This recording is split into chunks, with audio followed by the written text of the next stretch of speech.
Greetings and peace. I'm so honored and blessed and full of joy to be joined by my special guest, Iset Asante. Greetings, sister. Greetings, my brethren. How are you doing? I am beautiful. I'm blessed. I am feeling well, and I am very much looking forward to this conversation we're going to have. I give thanks. Likewise, likewise. Uh, I want to share a little bit about how you and I synchronistically crossed paths.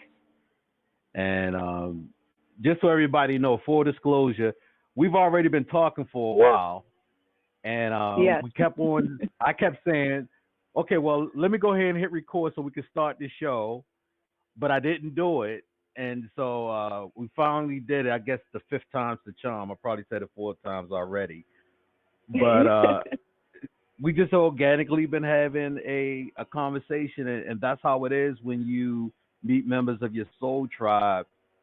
We get so used to interacting with people who don't speak our frequency, who don't understand our language, who don't resonate with our wisdom. And like I was sharing with the sister, how we many times have to give disclaimers to people who don't understand our specialness. Yes. But when you connect with a member of your soul tribe, you don't need disclaimers. Um, if you're trying to say something, express it, 9 times out of 10, they've already connected to your energy. They know what you're trying to say. So the Yeah. words, if they don't come, they can help you out. And that's pretty much what me and the sister has been experiencing, just an organic flow of exchange of energy. And it's been beautiful. So now we would decide to record it so we can share it with you guys. Yeah. Now, me and Iset, our paths cross very synchronistically when I say maybe a month ago. I'm not that good with linear Yes. time. Could have been 2 months ago. Yeah. Pretty much. Yeah. Exactly. Okay, cool. 2 months ago, um, I saw this article that was in such alignment with questions that I've been having with the ethers and internal dialogue I was having, and just I was at a crossroads, and the crossroads uh, isn't a negative thing. Many times people use it in a negative connotation as a crossroads of I don't know which way to go, or I don't know Mm-hmm. where I came from. I don't know where I'm at.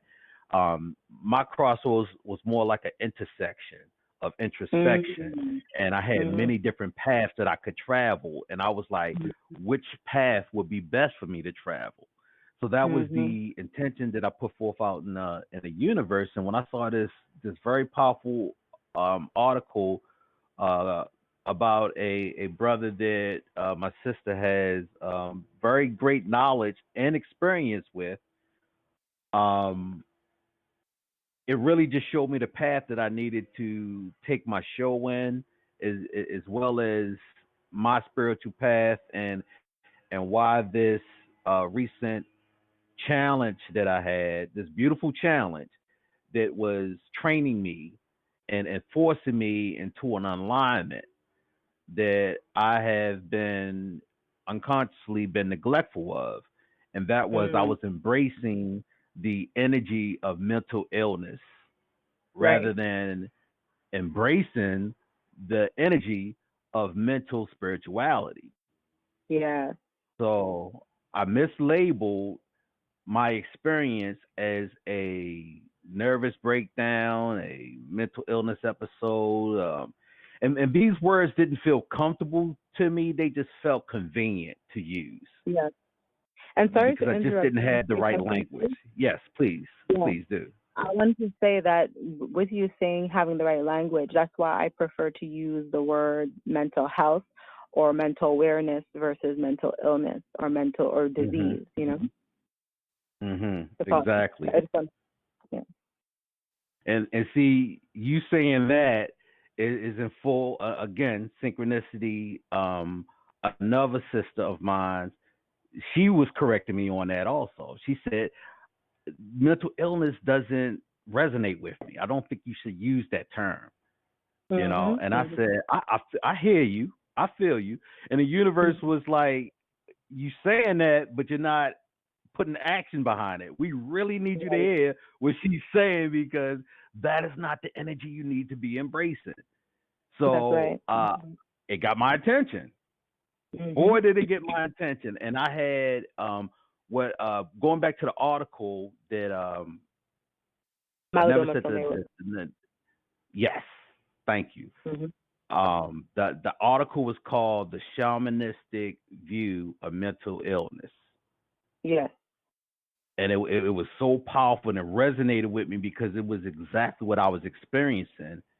And the doctor in there, the brother, Dr. Some, did I say his name correctly? Yes. Thank you. He's a brother from Africa, very enlightened, very gifted, and he saw the treatment that the Western world had given to people with quote unquote mental challenges, mental illnesses, mental disorders. These labels that they given these people who've experienced in these spiritual awakenings, and the treatment of them, he was appalled by it because he said anytime anyone's experiencing these type of spiritual awakenings in my country, it's to be celebrated. The whole village will rally around this person to help them navigate through this challenge because this is the birth of a healer. This is someone who's been called to bring forth new information and new tips and techniques and technologies straight from the ancestors to help people to heal. But over in Western civilization, you put into hospitals, straitjackets, and given pills, which really doesn't help to cultivate the spiritual awakening and its beauty. So I saw that article. I was like, this is the confirmation I've been looking for. And I shared that article. And one of the people who not only responded to me sharing that post, well, someone else shared the post. I'm sorry, someone else shared the post. I responded to that post, and then I shared it on my timeline. But what I shared about the post is what the sister responded to. And her story just blew me away because it was like, wow, she knows exactly what I'm going through because she just went through the same thing or something similar. So I'm going to let you tell your story because your story was just reading your story and how it transformed your life and how it set you on your path. It was very powerful to me. It was very inspiring. And like I said, it was a confirmation for me that I was on the right track. Well, thank you for the opportunity, and it is definitely my pleasure and my honor to meet people like you and to be able for us to commune and have these kinds of conversations. And I will say to you, brother, that more and more every single day, it doesn't matter where I am, it doesn't matter what I'm doing, listening to, or watching, somewhere in my day, there's some aspect of mental health that comes up within our community. And I'm happy about it because we are in the age of awakening, as is being said. And so the age of belief is of no more. And those that want to remain in the age of belief, they're the ones who are having the most difficult time with who we are and the things that we're saying. And that's not our responsibility. Our responsibility is to be as we know. And this is something that I have learned recently within tradition, and it rings home for me. And to continue into what my story, how that leads into my story is that I'm going to be 33 in the next coming months. And I can tell you that since I've had the verbiage to communicate with members of my family and with other my peers, I've always had types of conversations that center around what is happening in the world, I've always been a mediator. I've always been a person that has sensed certain things and has been capable of shifting certain energies between people, places, and things without knowing that that's what I was doing. And in fact, not knowing that I was doing it, but having the adults or having those that were afraid of it calling me different names and trying to compartmentalize me and make me feel lesser than because I had those capabilities. And what I would say to you and to everyone that's listening that resonates with this, once you, at whatever point you come to, recognize that the truth that you've come here with finally starts to put all those pieces together, no matter where you are, just continue to hold on and walk into that intuition, walk into that truth, and do not care, do not allow yourself to be distracted by anyone, not even the members of your family, because this is your life that you're living, and it is a life that is attached to the collective. And if we, those that come with the truth, come with a certain type of knowing, continue to look backwards and continue to be distracted by those that are in the time of belief, we're not going to be able to move forward and accomplish the things we're supposed to, not for ourselves and not for the collective. And all of that is to say that now we're in 2019, and in the very end of 2018, going into 2019 is when a member of my family misdiagnosed me along with one of her colleagues as having bipolar borderline personality depression disorder. They also diagnosed another member of my family as having a borderline personality disorder as well. This same family member has another colleague who is an empath like we are. And of course, they are certified therapists within their field as well, and they do not see me as being any of those labels at all. The Chief Malidoma Some, we have a Chief Montana within our community who is a diviner, and he was taught and has received his guidance and principles, some from Mr. Malidoma Some, as well as other chiefs and elders within Tamale, as well as from Burkina Faso. And they have also expressed to me that I am not of this type of assessment either. So when I came to this realization that I already realized within myself, yes, I'm different, I have a different way of being. However, the thing that has been able to keep me going is that I have my father, that from since I was a little girl, because he is of the Rasta philosophy, has just accepted me and has, guided me the best that he could, with his knowledge of certain things that are intrinsic to just being your natural self. And so I've always had that in my roots to fall back on. And so despite my distractions and things that have deterred me and had caused me I've had traumas, things have happened to trigger me, to shut me down into depressions and to not know myself, and not in the not knows of myself, not being myself. And so really the long story is now in 2019, after having the reassurance of the diviner and of other natural paths and other people who have their own versions of certification, other ways of validating who I am, I immensely started to do research of what about this word empath? And as we started to do the research empath, I started to say, okay, what about empath and bipolar? And in the research, I realized, okay, so this is not a new thing that people have been questioning whether you can be an empath or is it bipolar, and what is bipolar? And then I'm hearing the dark night of the soul, and then I'm hearing all of these different things. So now that I've come to piece all of these things together, I just say shame on society for attempting to shame us and for attempting to make us feel less than. And in a way of doing that, what I recognize about myself and a lot of people who have been misdiagnosed, we feel broken, we feel inadequate, and we feel vacant. We don't feel like we have a right to be, and we don't feel like anything we say is going to be taken seriously. The difference is that if you recognize that you're an empath, you realize that you have a place in the world. You realize that everything you feel, everything you have to say has a place in the world. That's your purpose. So to the end of it, if I have to question myself, who would I want to be in this world? Would I want to be a person that has been labeled that I'm diseased and that I'm broken?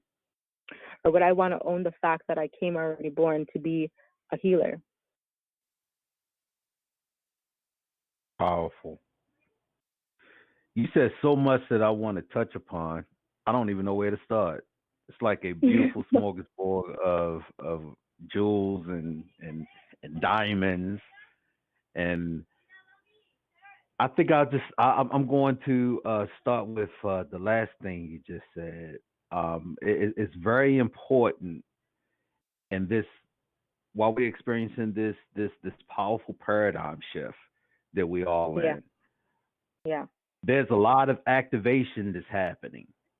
Yeah. You know, a lot of people who may have been on the fence, you've had an inkling, you've had a knowing that you're different, but you may still be trying to hold on to those remnants of trying to fit in, trying to be normal, trying not to be judged.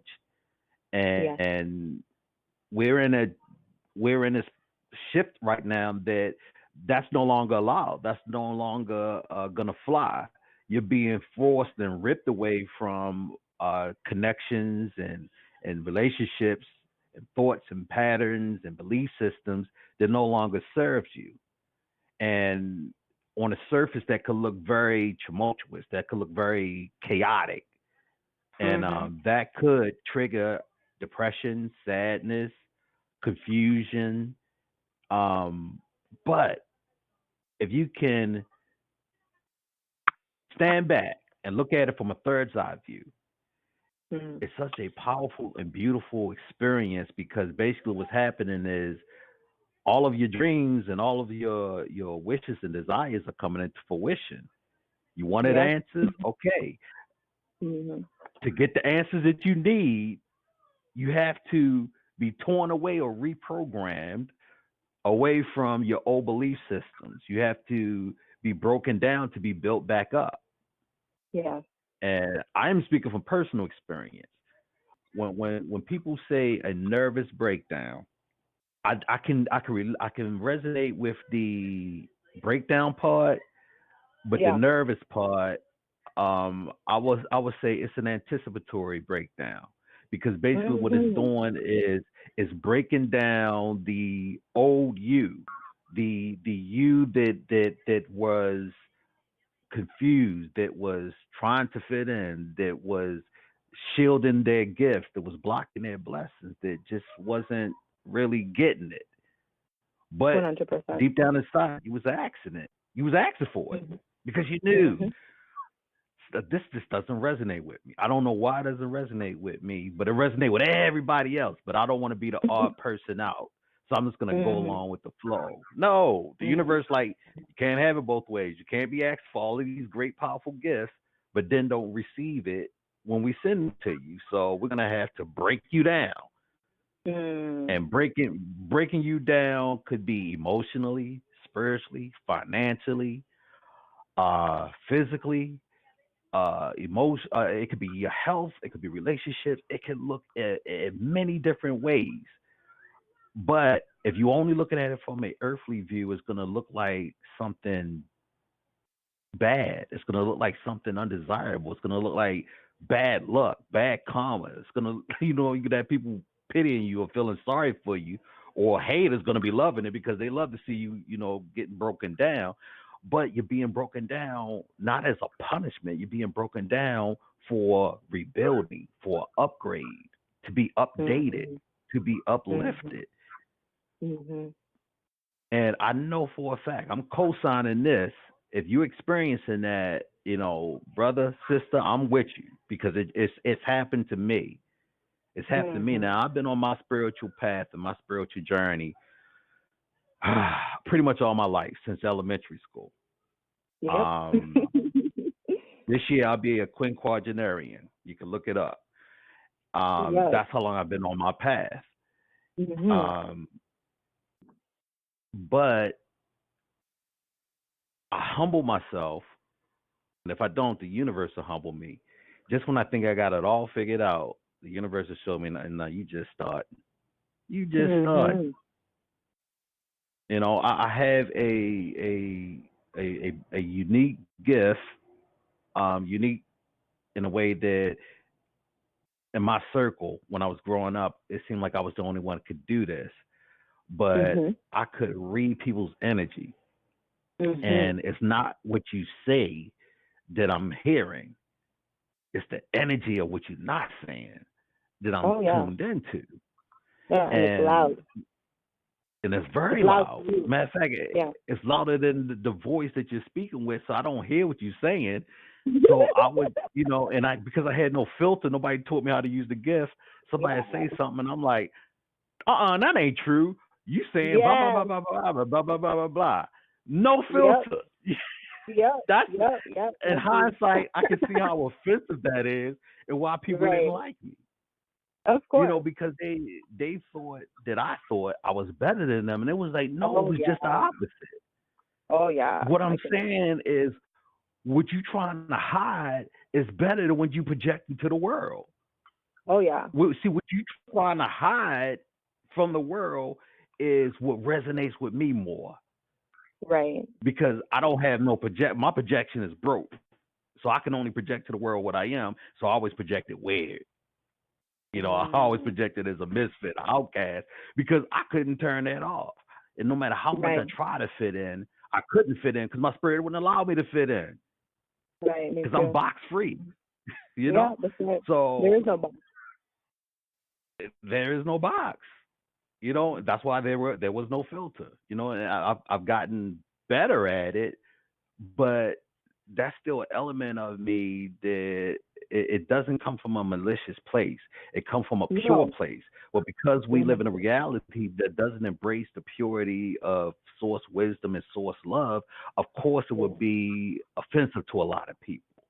The truth Yeah. is offensive to a lot of people, especially from our African roots, our Mhm. African heritage, and our African ancestry has a lot of truth from source that will be very offensive and is very offensive to Western consciousness. Yes. So to be tapped into that and to speak from that, it's going to make you at odds with those that surround you. And it's been happening to me since I was a child. You would think I'm used to it now, but how can you get used to or upgrade to be a future version of yourself that you never was in this reality? And I think that's Right. beautiful. I'm glad I'm not going to get used to it because it keeps me expecting it and wanting it more. Like who am I Mhm. going to be next week? I wasn't the person. Yes. I'm not the person this week that I was last week because I'm constantly growing. Yes. Exactly. Sis, if I didn't give you this disclaimer, I'm a talker. And if you don't grab the mic from me, I will keep talking. Oh, okay. So guess what? I like how you brought the mic into it. So since I coined my hashtag, I set the mic. I'll take it now. I'll take it now. Awesome. I would just I would just add with what you said. I love what you said, and there's as with you, there is so much in there for everyone that's listening to really take. Those that are like-minded and this resonates. So we're talking to those that immediately as you hear the things that we're saying, it's not off to you. It's like immediately clicks and you're like, oh my gosh, finally I just saying that, or finally someone else is saying it, and so on and so on. What I feel what brother just finished saying with tradition and our African culture, what's missing is a lot of our tradition, our rites of passages, and for all of us to know that we can stand proudly, we can stand firm in the knowledge that this is not dark magic, this is not evil. What we're doing is intrinsic to nature. You are intrinsic to nature. You're returning to your nature. And you have to Mhm. understand that your nature has a root to heal you. And so when you get that, you can stand as proudly in your knowing the same way that everybody else is on code in their knowing. And who's on code in Mhm. their knowing? The government's on code in their knowing. White fragility is on code in its knowing. They're moving about and enacting all of their laws and all of their things against people who are black and that are of nature because they know we're the only ones that have what they don't have in order to sustain what's about to come and what has been happening. And so when we see a lot of us enacting from our broken places, it's because we are removed from our rites or passages. We are removed from our traditions, and it is our nature that sustains who we are. And we are right now acting in synthetic versions of ourselves because the entire world is synthetic. And there are certain things that if somebody tries to question you, you don't have to be afraid to say, to feel like, oh my gosh, yeah, this is of the devil, and I have to, there's only one way. I have to be a part of this religion. I have to be a part of this train of thought, because if I'm not a part of this mainstream thought, then I'm outcasted. No, you have to know that what your allegiance to supersedes this type of new age thought that is one world order, one way of thinking. And you have to know that the term that you can use, or the term that is being used in this world to call that, is like a version of cosmology. So it's an African cosmology that now European society wants to term as ecotherapy or ecopsychology. The point that you have to take from that is the word therapy, the word psychology is associated to the word eco, and we get that that means that it has to do with nature, your nature, biology, mathematics, and science. So when you break it down into your critical thinking and you get it down to that basis, you can stand firm against any therapist, any psychologist, any psychiatrist, anyone that has those certifications as behind their name, and they have a certain theory. When we speak in context of the Black people, it's important that you also know the Dr. Joy DeGrees and the Dr. Francis Claus things. It's important that you know the Dr. Delbert Blair, and the Dr. Julia and the Dr. Nathan Harris as well.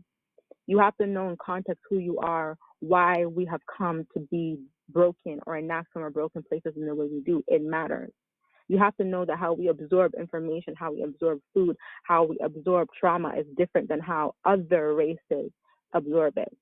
We may all bleed the blood of the color red, but our blood is affected differently from race and generation, all the things that have gone on. And so we have to deal with them in that respect.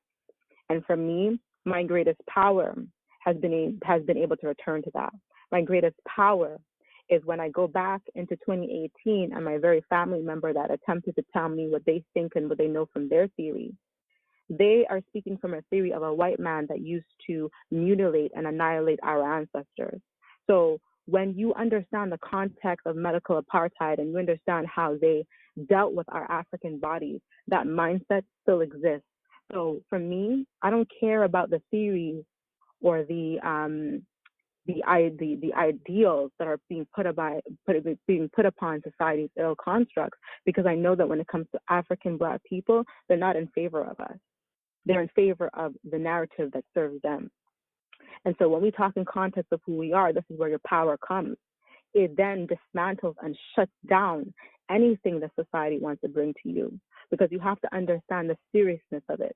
If you accept the fact that you are a disorder, that disorder can have you locked up and find yourself where Dr. Malidoma Somé saw those patients.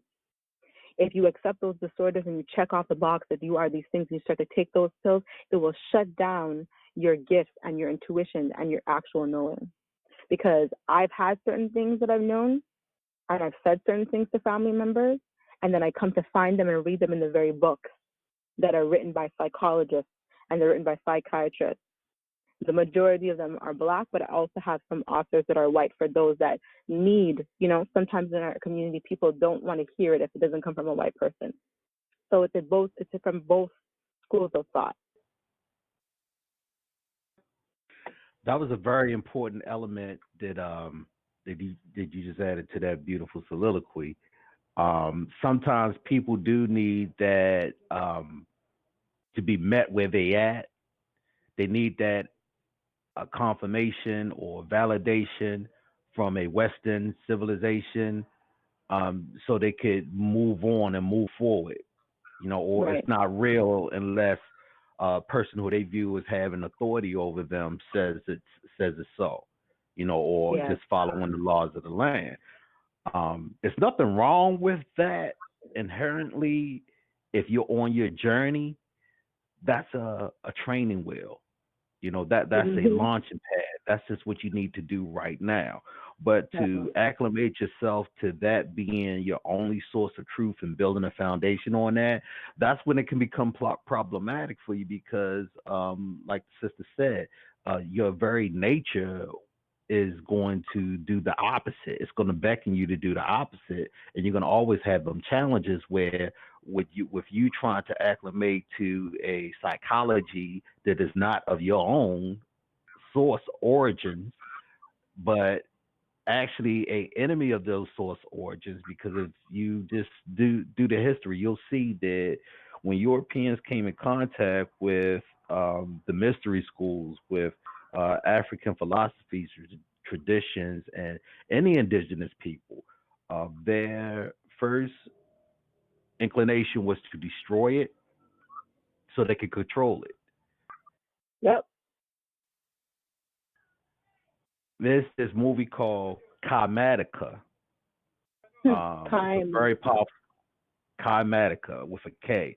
Very powerful movie. And it speaks a lot about how the colonizers would that they had the same blueprint. First they destroyed all the books and all the elders of certain indigenous people, and then enslaved the remainders of it so they can control.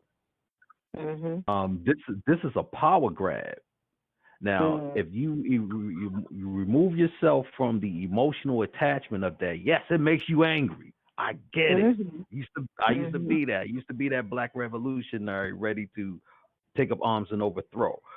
But if you remove yourself from that earthly emotional attachment and look at the spiritual significance of it, basically what's happening is they recognize the true power of consciousness, of the mind, of the connection of the mind, body, and soul to the spirit of the universe, to the ethers, and these additional people. They had it. Yeah. They had that. And the colonizers did not. So they had to create their heaven here on earth through control while they decode these ancient texts and these ancient rituals for themselves so they can ascend their consciousness to the realms of the ethers where our ancestors used to gather.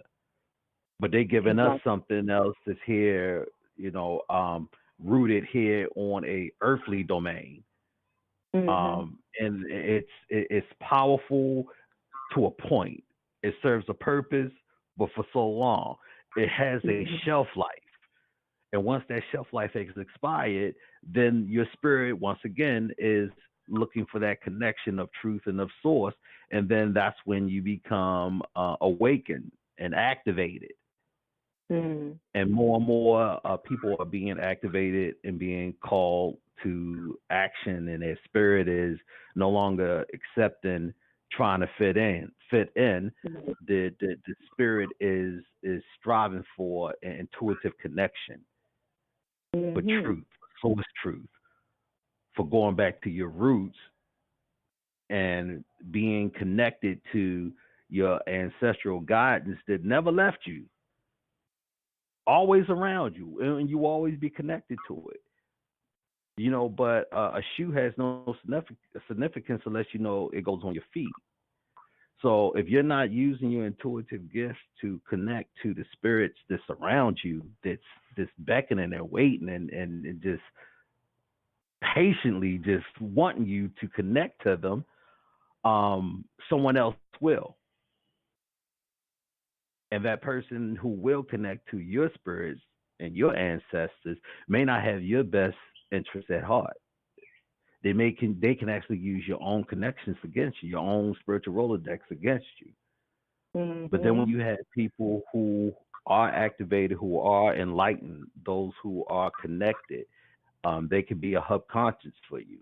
A hub conscious is a person who can access aspects of your subconscious mind externally through their subconscious mind.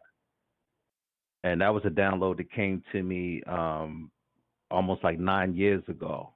And I wrote down everything Spirit told me to do as far as instructions on what a hub conscious is and how to use it. and Okay. I've used it ever since. And that's what me and this sister is connecting. That's the frequency we're connecting on now, where we're able to be a hub conscious for many people because, like she said, a lot of people are going to resonate with our stories of a light bulb's going to go off, a aha moment. Yeah, I went through that too. Yeah, that's. I thought it was just me. No, it's not just you. It's a few of us out there. We are a minority on the earthly realm, but we're the majority in the ethers. Mm-hmm. So don't get distracted by the numbers that may seem to be smaller here on this earthly realm. Don't get distracted by that. Embrace being a minority because that means that you're not part of a system where the collective is pretty much a group think, sheep following false gods, false idols, and false consciousness that's being grafted, that has been grafted from true consciousness, which you are a member of. Exactly. Yeah, and it's there was something that you said that I wanted to address. I oftentimes when I get into these thoughts, it's that it's like I always tell my sister that I get into, like, whenever I notice that like whenever I'm in conversation, I notice that it's like I'm not always present in the body 100%. I don't even know what space or realm to say that I'm in, but it's like I'm present. I'm not 100%. We're not 100% present in the body because there Mm-hmm. is. Well, actually, this is perfect to talk about because it goes to explain some of those isms and schisms, as I say, that can have us being misdiagnosed in the first place. And here's one of those things is that, like in the example where they say that you have rapid speech or pressured speech, or that you might say like weird things or you might do weird things. And an example of that would be when you are gifted to see the unseen, hear the unseen, or be able to decipher energies, that never shuts off for you. Even in your sleep, it's happening. So when you're in Mm-hmm. conversation with people, it's not just the conversation that you're having in the moment. There's a lot going on. You as one individual, if you're not in the know about it, it's going to be very strange. But then if you are in the know, then you are, you're doing your work. You're doing your work, that you are you're present to a certain extent of the conversation, but there's other conversations that are happening in the unseen. And I noticed that I've had those types of dialogues with people, and I know when they get it and when they don't get it, they give me the crazy eyes like, wow, this girl really needs to take her medication, or they give me the look of, oh my gosh, yeah, because, and then we carry on as you and I were saying earlier. And it's just Mm-hmm. that I noticed that there are people that they're hearing or they're picking up. It's not voices that are coming, like say when they say with schizophrenia, it's not like say voices or like multiple personalities that are going on within them. It's that in tradition, what we come to understand is that we reincarnate. So in the reincarnation, you recognize that we are our ancestors and our ancestors are us. And so when we are in the physical plane, we are still in communication with our ancestors. So they are present with us, and so they are attempting to communicate some way with you.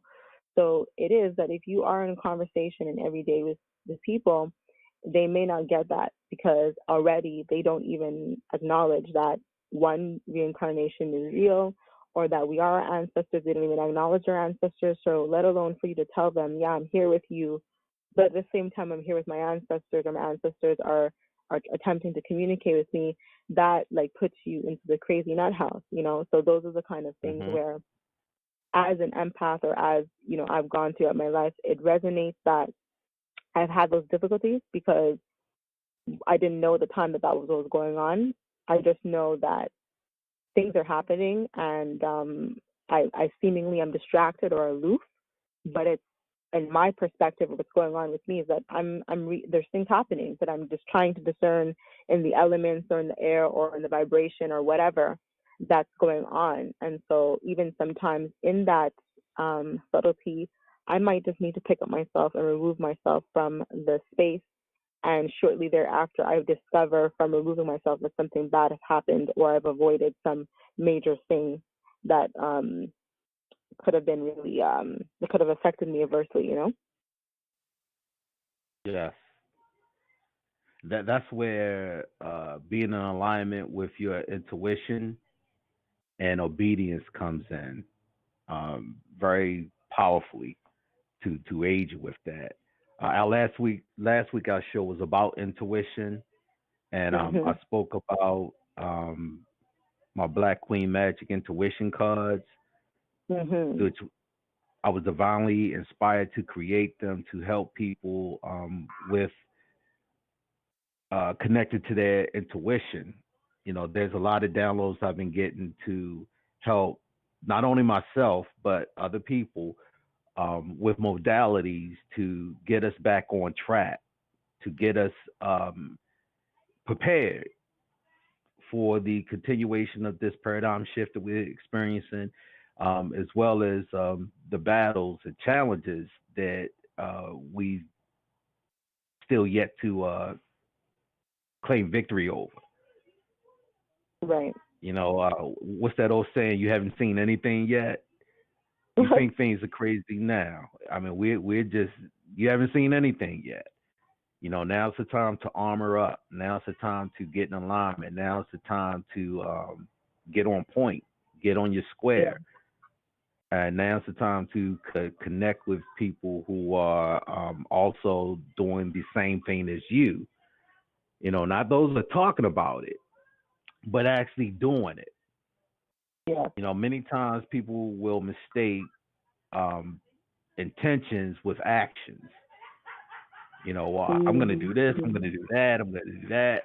You know, and I'm speaking from experience. I used to be one of those. I had so many ideas and so many avenues and so many things I wanted to do. Sometimes talking about it was enough of an action for me to believe that I'm actually doing it, because I've talked about it with so many people and it got them excited, which got me excited. And then in my subconscious mind, I'm already doing it, but I'm not doing anything. I'm just talking about it. So you have to recognize when that's happening within yourself and with other people. You know, there's a lot of people that I had to detach from when I had my breakdown of my my anticipatory breakdown, so I could be rebuilt. I had to look at a lot of my relationships, and I saw that while I was putting in work, there was a lot of people in my circle talking about putting in the work that I'm putting in, but they wasn't putting in any work. Right. That's a person who, to give you a visual, that's a person that if you're keeping afloat in water with a life preserver, just big enough for you, that's the person that would drag you down because they don't have their own life preserver. Why? Because they haven't been putting in the work to create one. That's right. You know, and a lot of times these people will be people very close to you. Some do it intentionally, some do it unintentionally. But it'll keep you stagnant. It'll keep you in that one place, and sometimes it'll drag you under, and you'll never be able to move forward to the shore. And I found myself being in what I call positive stagnation, because I was winning in many areas of my life, but I wasn't moving forward. Right. And you know, that has a lot to do with wanting, like, feeling obligated to be there for your family and like people that were there for you or seemingly there for you, and you know, obligations and all of those things. And I come to recognize that a lot of the times we lead by example, and so we don't necessarily have to be physical in our ways of being, the word I'm looking for, ways of showing up, like, for lack of a better way of explaining it, it's like showing up for people in the way that they expect us to. It's sometimes Mhm. people ask things of you and expect that you should be automatic with the yes and giving in the way that they feel that they're deserving. However, what they're not recognizing is that being a part of the collective, your need may not actually be a need. It might just be a want. And so, as being a part of the collective, I can give you this, or I can be here for you in this way, and it would still fulfill your need. You may not see it that way, but it does, and especially in the aspect of the collective. So sometimes I notice that as a people in our community, we tend to be self-serving, and we forget about the collective. We don't want to be associated to the collective because being associated to the collective means you have to be responsible and accountable for the things you say and do. And um, what I've learned is not being accountable, then it leads to you being diseased because you leave it into the hands Mm. of other people to tell you or to give you or to be essentially your boss of how, when, what, and who. And when you give up your governance of self, this is really what I'm noticing, and it's that we have a capacity to be interdependent versus independent. And it's that in the interdependence, we are able to sustain for self and we're able to sustain for the community, the collective. And that goes back to relationships. I totally get why one, especially when you're on the path, you're having a breakdown, and whatever it is that they call the dark night of the soul. It's like the relationships also that change are with the self, the way that you see yourself, how you treat yourself, how the words you use to describe yourself, how all of that stuff, and then that reflects in your relationships. It has to, because your relationships are essentially a reflection of yourself in the first place. The people we have attracted into our lives are reflections of ourselves, things that we need to work on, we need to grow with, or within their lives, they need to work on and need to grow with. And so sometimes we forget too that great thing that we all know, they come into your life for a season and a reason.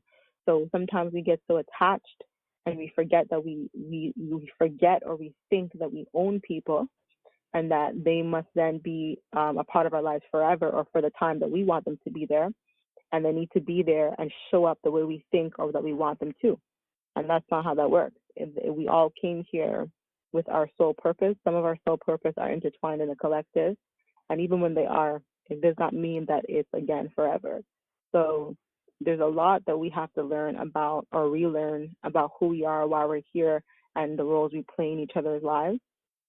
And what I also wanted to say about relationships is that I know that you and your brother do a good job of demonstrating brotherhood and coming together in a healing, solution-oriented type of way.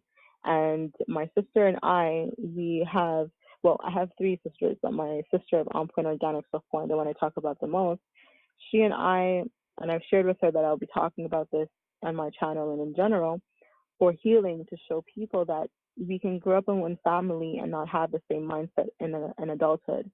And that doesn't Mhm. necessarily mean that you will die that way. And I have learned through me and my sister's relationship that every single day, her and I choose to be sisters. Every day, every moment, we choose to be each other's sister, in the sense that Mm. how we were raised, and I don't want to blame my parents because they did the best with what they had, and both of my parents are still living, and so we're all still working on healing our generational traumas. And what I would say is that through misunderstanding, we just didn't grow as sisters to have a certain relationship that would have been healthy. And now we have a more healthy relationship, and that is because every day we choose it. And an example of that, for those who might not understand what that means, is this: if you are in everyday situations with your sibling and something triggers either of you to be upset, in that moment, it is your choice to regard your sibling as a human being, the same human being that you are. And you make the choice: are you going to fly off the handle and start to call them all these names and then tell the world how disgusting and all these things about your own sibling because of this misunderstanding? Or are you going to regard your sibling in the moment as, you know what? they're a human being, I'm a human being. Why would my sibling, intentionally do such a thing? Would you allow the conversation to be open to see where your sibling's mindset is at in order for you to know and not assume what's going on? And then you go from there. And it is a choice that happens on both ends. You can't do that by yourself, and it's like talking to a wall. So my sister and we put this into practice actively. We're not saints. We don't do it well every time. And in the times when we don't do it well, it's still in love. We go to our separate spaces, and then we come to each other when we're ready. That could be in a few hours, and it could be a few days. And when we do, it's always in love and always the same agreement that we made, that only the two of us as siblings will be the separation. Only us can bring this asunder, because it's us that are no longer interested in being siblings. That was so powerful. I love that. You said every day the two of you choose to be sisters. Yeah. That's so powerful And because sorry, I was just going to say that could apply to anything, but go on. I was about to say the same thing. We was on the same page. I was like, we have so much power in choosing to have power. The things that you have control over, you can control it.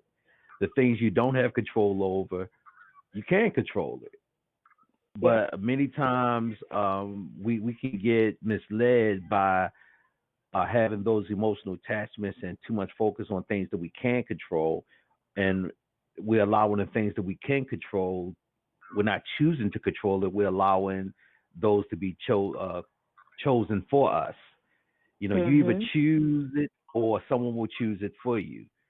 And I remember when I lived a life, pretty much all my life, unhappy. And late in my life, I heard the most radical thinking I've ever heard about being happy. Yeah. And that was, someone said, I choose to be happy. So I am. That's right. That's right. It was so crazy. I said, that might actually work. I never chose to be happy. That's why I'm unhappy. I was waiting for it to happen. And that's just the program that I was under, that many people are under. The many programs that we have isn't just significant to our family. Many of the programs that we're raised under is significant to our heritage, our ethnicity, our upbringing, our geographical location. There's many different factors. Your economic level, and that was one of the programs that I was under that no one ever told me. You can be happy if you choose to be happy. So once I started choosing to be happy, now check this out. I'm about to do a 360 on you. Because I made the choice to be happy, I also can make the choice to not be happy. Of course. That goes both in hand, yes. So people may be asking us, okay, why would you choose not to be happy? Okay, why would you choose to take your car for a tune-up? Why would you choose to take your car to the gas station? Even happiness needs to be maintained. It needs to be refueled. It needs to be recharged. So when I'm choosing not to be happy, that means that I'm taking my happy and I'm taking it in for a tune-up, for a checkup. And there's mastery in not being happy, because not being happy, choosing not to be happy doesn't mean that you're sad. Let me make that clear. Choosing not to be happy, meaning that you're making a choice not to experience that emotion. That's it. And there's mastery in that. And sometimes we need to do that. Sometimes we need to be at the fulcrum of emotions, not choosing a specific emotion. Exactly. And it's interesting, sis. I was thinking about this, and I didn't have the language and the words to put it into a language to express it. Because sometimes people will ask me, like, "What's wrong?" And I'm like, "Nothing wrong." Right. I don't know. Is this something? They're trying to read my energy. Good luck with that, because if I'm not trying to. I'm not 7-Eleven. My energy isn't Yeah. available for you to read 24/7. Sometimes I Yeah, shut it down. that's right. Um, and they like you don't. I don't know. Something seems like it's wrong. And see, what they're experiencing is me choosing to be at the fulcrum, That's right. which is the middle. I'm choosing not to experience and express any emotions. Why? Because I That's need a right. reset, a recharge, or I might need to quiet everything down emotionally That's right. just so I can internally have that guidance and dialogue with myself. And That's right. and and if someone runs into me who's intuitive and they're empath, or they may have gotten comfortable reading my energy, but then when I do Mm. that 360 on them, it throws them off. You know, Yep. now now they're questioning me. And Right. since I'm standing firm on where I'm at, now they're gonna question themselves. Now I caused the ripple effect just practicing Mm. math, but I'm not gonna take responsibility for that. That's That's right. why you have to allow people who are growing to grow the way that they're growing.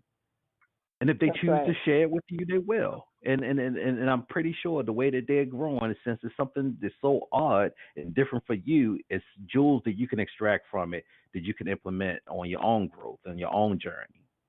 Exactly. You know, and what you said, it reminds me of in tradition, the tradition of the Dagara people of Burkina Faso and Tamale Ghana. Chief Montana has told us that we need to give ourselves permission. And so, permission as the Mm-hmm. individual, permission as a collective, and that goes back to what you were saying earlier. So, it's that because we did not know the programming that we were under, that means we were not able to give ourselves permission because the programming we were under shut us down. It enclosed us into what we were supposed to follow in their ordinance. And so when Mm-hmm. you give yourself permission, that's when you become free. That's when your inner child can experience life through you, and ultimately your inner child is somewhat similarly connected to your intuition. And I've said it before that when you observe children, it gives us opportunity as adults to relive our childhood, because children show up and they show you how to experience life unabashed, unafraid, and they experience it with their whole being.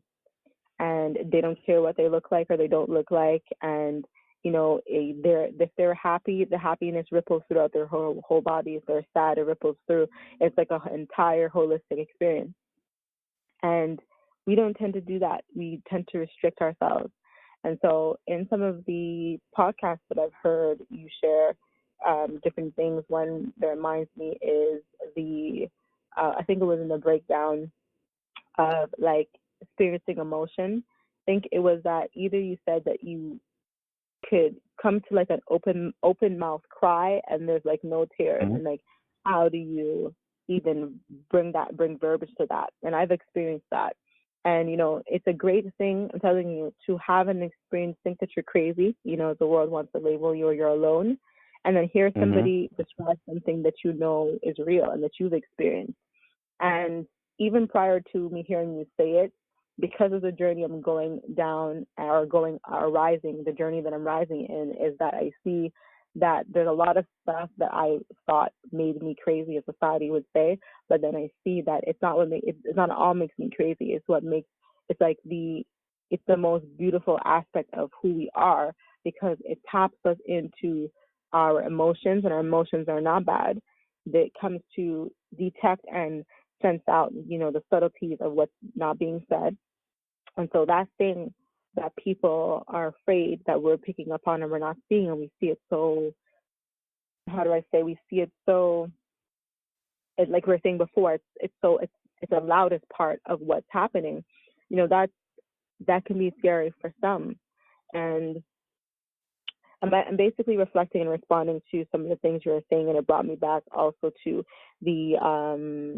some limitation to power, the thing that you created, the vocabulary list, and Yeah. it was to reflect on that, to help people remember that that's also a part of how your healing comes into place, and that comes into understanding the programming that we're under. is that once you realize that you choose in every moment how you are going to like shift and heal yourself, it's like it starts with really your thoughts and like the words and everything. And as the saying goes, your diet's not just what you eat. And so those little tips and tools have helped me, and I see that with you, Sai.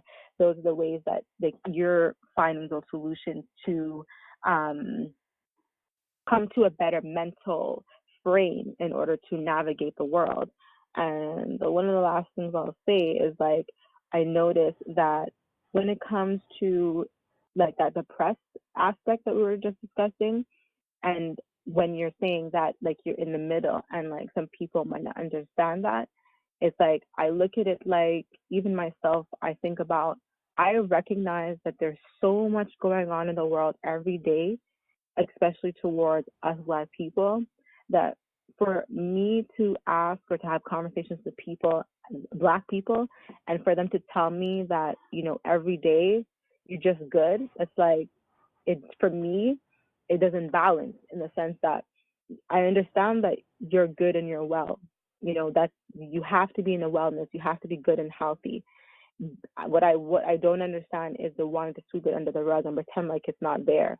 So it's that acknowledgement that I will never, for myself, I'm always going to acknowledge what's going on to our people, what has happened to our ancestors, and I'm always going to keep that alive because in tradition, that is the only time that, from what I understand in our traditions, I'm learning that's the only time our ancestors or that we people we die because energy never dies. It only dies in the essence, like once you stop the word not I don't want to necessarily honor it, but remembering it. And you know, in tradition it's through the conversations, it's through passing down the story, the history, through the language and through our verbiage. And so when we stop doing that, it's kind of like it's dormant.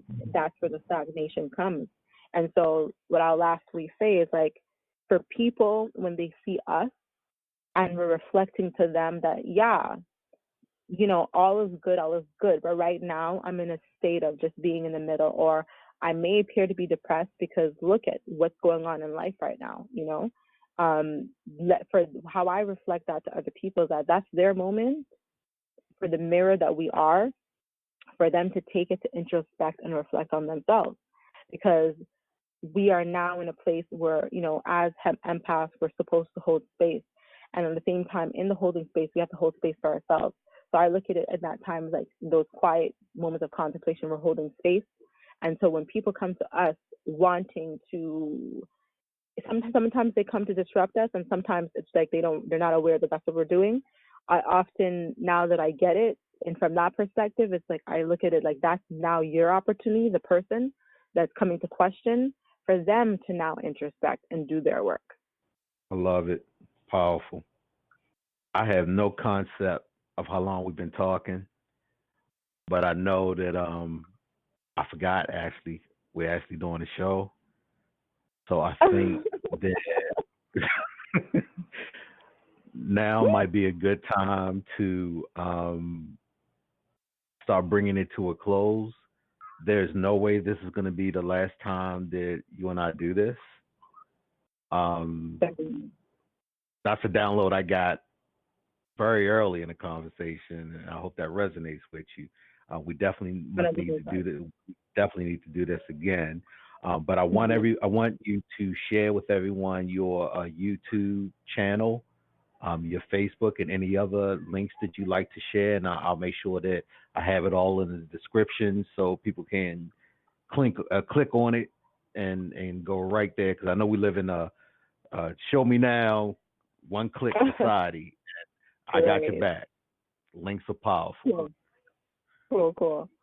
Well, I likewise the same when I upload to mine, and my channel on YouTube is Iset Asante. And for those that are in Canada, you know, the Asante has the accent aigu, and you know, and it's regularly Asante, but that's how that's pronounced if it's French.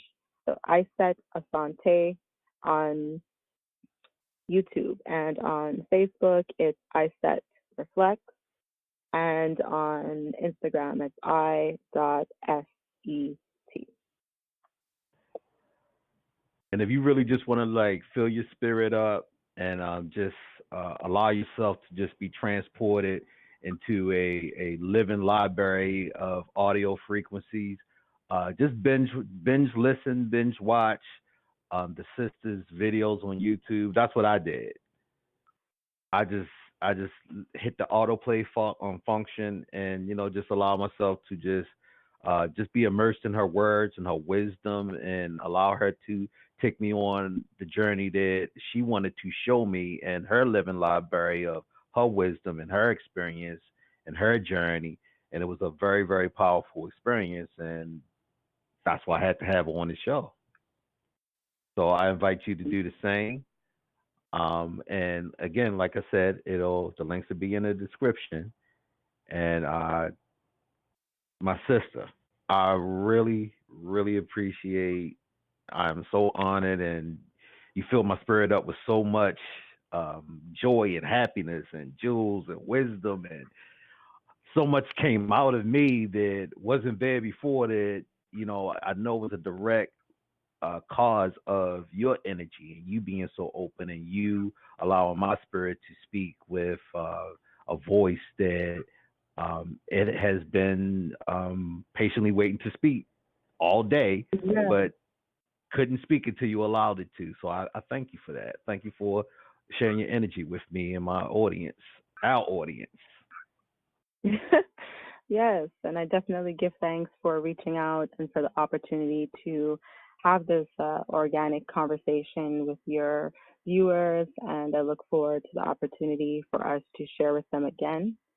And so it's been a real pleasure. And I'm also honored that we can finally connect and do this type of work in our community, because I know the little girl, and for all the other little girls and boys, and for the men and women who don't know, it's great for us to be able to have these conversations and figure this thing out together and share the books, the links, the knowledge, and how we got to where we are, and see to how we can align to where we're going to be rising all together. Absolutely. So once again, I want everybody to take a deep breath, be present, be mindful, understand that you are growing, that you are upgrading, that you are being updated, and just allow yourself and give yourself permission to choose to be happy, to choose to be wise, to choose to be awakened, and choosing to be mentally healthy, mentally well, and mentally strong. Start choosing what you can choose and disconnect from that what you can't control, but you can always choose on how you respond to that what you can't control. Mm-hmm. So once again, this is the Urban Yogi, along with my guests. Iset, Asante. We've had fun. We hope you had fun, and we hope that we've shed some light on some questions that people may have had, or some dark areas that needed to be exposed that will serve you on your journey. So until next time, it's the Mental Health Cypher. Peace.